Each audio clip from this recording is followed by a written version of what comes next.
Hello दोस्तों, दर्द भरी हिंदी कहानियाँ में आप सभी का बहुत बहुत स्वागत है। आगे बढ़ने से पहले यदि आपको यह कहानी पसंद आए तो प्लीज़ वीडियो को लाइक करें, शेयर करें और हमारे चैनल को सब्सक्राइब करना ना भूलें। तो चलिए बिना देर किए हुए कहानी की शुरुआत करते हैं। नीलेश गुनगुना रहा था, मेरे रंग में रंगने वाली परी हो या परियों की रानी। तभी पीछे से उसकी छोटी बहन आशा ने आकर कहा, भैया प्यार हो गया क्या किसी से शादी के बाद? नीलेश बोला, नहीं तो पर गाना तो गा ही सकता हूँ। आशा मुस्कुराते हुए अंदर चाय बनाने चली गई। तभी घर के बाहर कार रुकने की आवाज आई। आशा ने खिड़की से देखा, राकेश भैया और माधवी भाभी आ रहे थे। आशा जब चाय लेकर कमरे में पहुंची तो राकेश भैया बोले, आशा माया भाभी अभी तक नहीं आई। इससे पहले कि आशा कुछ बोल पाती मम्मी बोली, अरे माया के तो बैंक में बहुत काम चल रहा है, देर रात घर पहुंचती है। बेचारी का काम के बोझ के कारण चेहरा उतर जाता है। नीलेश बरबस बोल उठा, अरे मम्मी बहू ही तुम्हारी काले मेघ जैसी है, तुम बेकार में ही काम को दोष दे रही हो। माया ने तभी घर में कदम रखा था। नीलेश की बात पर वह सकपका गई। नीलेश खुद ही अपने चुटकुले पर हंसने लगे। नीलेश की मम्मी का माथा ठनका और बोली, नीलेश हंसी मजाक करने का भी एक स्तर होता है। नीलेश बोला, मम्मी माया मेरी जीवन साथी है, मेरे साथ साथ मेरे मजाक को भी समझती है। मगर माया को देखकर ऐसा लग नहीं रहा था। कुछ देर बाद माया तैयार होकर बाहर आ गई। महरून सूट में बेहद सलोनी लग रही थी, परंतु नीलेश बार बार माधवी की तरफ देख रहा था। राकेश नीलेश का करीबी दोस्त था। अभी पिछले हफ्ते ही उनका विवाह हुआ था। माधवी बेहद खूबसूरत थी, परंतु माया के तीखे नैन नक्श भी कुछ कम नहीं थे। डाइनिंग टेबल पर तरह तरह के पकवान सजे हुए थे। आशा बोली, माधवी भाभी यह फ्रूट कस्टर्ड और शाही पनीर हमारी माया भाभी की पसंद है। राकेश बोल उठा, अरे आशा माधवी कुछ भी फ्राइड या ऑयली नहीं लेती है, चेहरे पर दाने आ जाते हैं। एकाएक नीलेश प्रशंसात्मक स्वर में बोल उठा, फिर गोरे रंग पर अलग से दिखते भी हैं, गहरे रंग में तो सब घुल मिल जाता है। माया बोली, हाँ सिवा प्यार के। उसके बाद माया वहाँ रुकी नहीं और दंदनाती हुई अंदर चली गई। उसके बाद महफिल न जम सकी। जब वे लोग जा रहे थे तो माया उन्हें छोड़ने बाहर भी नहीं आई। कमरे में घुसते ही नीलेश बोला, माया तुम बाहर क्यों नहीं आई? माया ने कहा, क्योंकि मैं थक गई थी और तुम तो थे ना वहाँ माधवी का ध्यान रखने के लिए। नीलेश गुस्से में बोला, इतनी असुरक्षित क्यों रहती हो? अगर कोई सुंदर है तो क्या उसे सुंदर कहने से मैं बेवफा हो जाऊंगा? माया बोली, नीलेश मैं तुम्हारी तरह अपने पापा के साथ काम नहीं करती हूँ कि जब मर्जी हो तब जाओ और जब मर्जी हो तब मत जाओ। नीलेश गुस्से में बोला, बहुत घमंड है तुम्हें अपनी नौकरी का। जो भी करती हो अपने लिए करती हो, मेरे लिए तो तुमने कभी कुछ नहीं किया है। सुबह माया के दफ्तर जाने के बाद मम्मी नीलेश से बोली, नीलेश कुछ तो बिजनेस पर ध्यान दे, शादी को 7 महीने हो गए हैं, कल को तुम्हारे खर्चे भी बढ़ेंगे। नीलेश हमेशा की तरह मम्मी की बात को टालकर चला गया।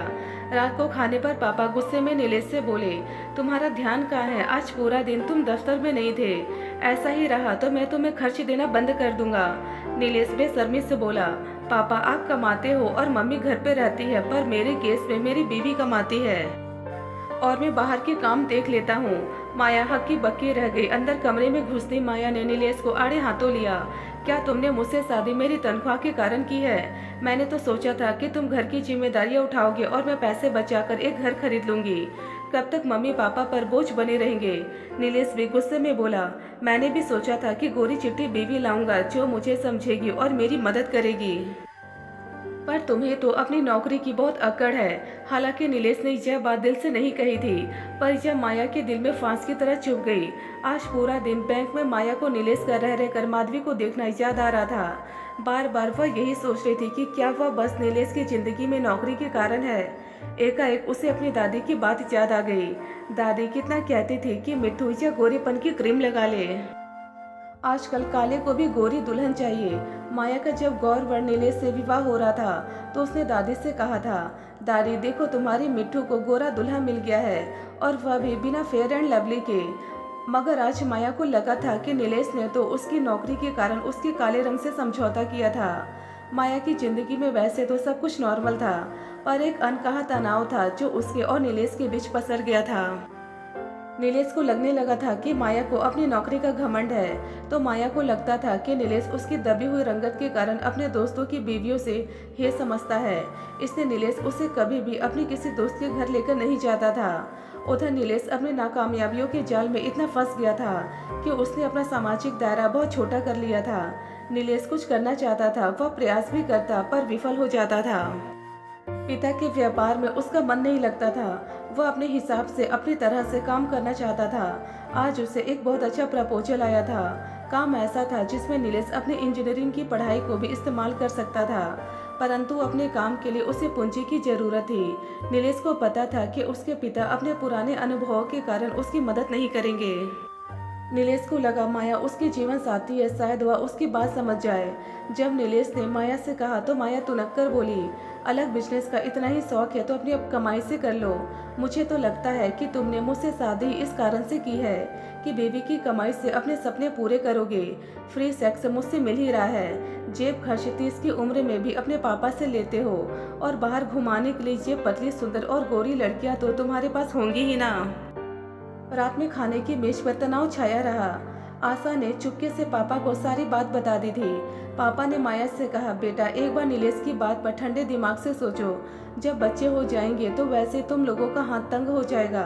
माया भाभी फुफकार उठी, अच्छा बहाना ढूंढा है, पूरे परिवार ने पैसा उगाएगा। जानती हूँ एक काली लड़की का उद्धार क्यों किया इस परिवार ने। अब कीमत तो चुकानी होगी ना। इतना ही अच्छा बिजनेस प्रपोजल है तो आप क्यों नहीं लगाते हो पैसा। नीलेश अपना आपा खो बैठा और चिल्लाकर बोला, काला तुम्हारी त्वचा का रंग नहीं पर दिल का रंग है माया। तुमसे शादी मैंने अपने दिल से की थी पर लगता है कुछ गलती कर दी है। नीलेश बेहद रोष में खाना अधूरा छोड़कर चला गया था। यह जरूर था कि वह माया को चिढ़ाने के लिए कुछ भी बोल देता था, पर उसके दिल में ऐसा कुछ नहीं था। आज माया वास्तव में भी द्रुप्त लग रही थी। ना जाने क्या सोचकर नीलेश ने कार राकेश के घर की तरफ मोड़ दी थी। 3 बार घंटी बजाने के पश्चात नीलेश मुड़ ही रहा था कि माधवी ने दरवाजा खोला। चेहरे का रंग उड़ा हुआ और छितरे हुए बालों में वह बेहद फूहड़ लग रही थी। लग ही नहीं रहा था कि उसके विवाह को 1 माह हुआ है। अंदर का हॉल देखकर तो नीलेश चकरा ही गया। चारों तरफ कपड़ों का अंबार और धूल जमी हुई थी। राकेश झेपते हुए बोला, अरे माधवी को धूल से एलर्जी है, 2 दिन से काम वाली भी नहीं आ रही है। माधवी ट्रे में 2 कप चाय ले आई। अचानक नीलेश को लगा कि वह कितना खुशहाल है, माया कितनी सुघड़ है। नौकरी के साथ साथ घर भी कितने अच्छे से संभालती है, और एक वह है नकारा। अगर माया उससे कुछ कहती भी है तो उसके भले के लिए ही तो कहती है। आखिर कब तक वह जोक की तरह अपने परिवार पर बोझ बना रहेगा। चाय पीने के बाद नीलेश ने झिझकते हुए कहा, यार राकेश कुछ पैसे मिल सकते हैं क्या, मैं बिजनेस शुरू करना चाहता हूँ। राकेश बोला, नीलेश पूरी बचत शादी में खर्च हो गई है और माधवी के नखरे देखकर लगता है कि अब बचत हो भी नहीं पाएगी। रात में जब नीलेश घर पहुंचा तो देखा माया जगी हुई थी।